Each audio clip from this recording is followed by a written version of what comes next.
I remembered reading how abortion is allowed, halakhically, in certain situations. Truthfully, I already had the pills, There were moments in there that I just wanted to die. I didn't know where I was gonna go or how I was gonna have this baby or what I was gonna do. But I didn't want to have an abortion. I was in my 4th year of medical school. Residents don't make much money, especially not my program. It's like the lowest. My husband was getting warnings that he was gonna get laid off. I was living in a housing situation with a bunch of other women and I couldn't stay there with a baby. There was so much that was so unstable and I don't know how to do this. And I looked at the test and I look at my 6-month-old who's crawling on the floor, and I was afraid of failing. As a mother, as a wife, as a doctor, I just didn't see how I could possibly do everything. There is nothing about my entire situation that is setting me up to be successful in having a child right now. But I started my search for a rabbi that would give me permission to end the pregnancy. There are 15,000 Jewish women who have unplanned pregnancies every year and up to 9,000 terminations. And Shifra was mentioned about 2 or 3 times.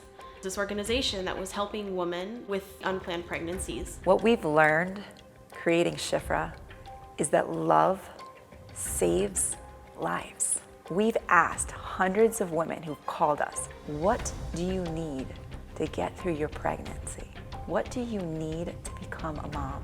And we know the answer. I definitely remember my first call with Shifra. I was driving to work and I was on the phone.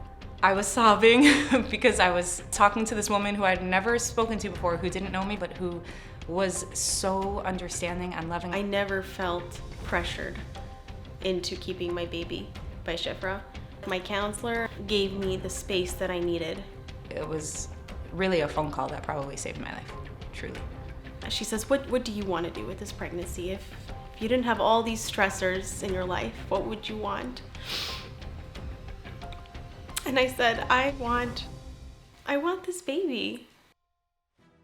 Shifra helped with everything, everything from sending me a gift card for maternity clothes to regular counseling and support, the ability to talk through all of the things I was terrified of, all of the complexities of the situation. They got me a whole year of diapers and wipes, an amazing crib that rocks the baby on its own, which helped my sleep and my sanity. They're there to hold your hand through all of this, whatever you need, whether it's financial help, emotional help, especially through the first year. I haven't been left on my own to figure out how to navigate this thing. I've been attending parenting classes free of charge, which has become my approach for parenting.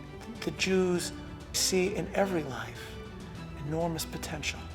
If we have the opportunity to help a woman in crisis bring her child into the world, how can we not seize that opportunity? We only regret the children that we don't have and never the ones that we do.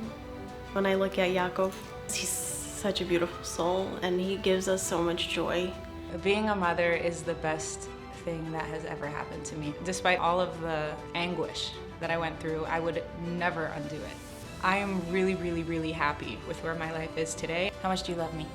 More than you love me. You think so? I love you out through the window and into the sky. But I love you all the way to Mars. Love saves lives. We cannot do enough to support a mother who's in crisis and vulnerable. Every child is a light that our world needs. And we can't have enough Jewish babies being born in this world. There is no limit. And we need to do whatever it takes.